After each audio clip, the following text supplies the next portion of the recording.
యది హ్యహం న వర్తేయం జాతు కర్మణ్యతంద్రితః మమ వర్త్మానువర్తంతే మనుష్యాః పార్థ సర్వశః. పద అర్థం చూద్దాం రండి.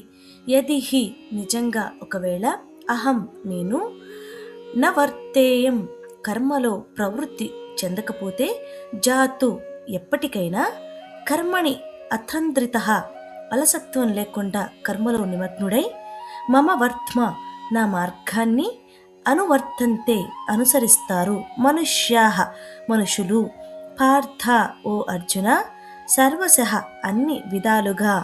ఇప్పుడు తాత్పర్యం చూద్దాం రండి. ఓ అర్జున, నేను కర్మ చేయకుండా ఉండిపోతే ప్రపంచంలోని మనుషులందరూ నన్ను ఆదర్శంగా తీసుకుని కర్మను వదిలేస్తారు.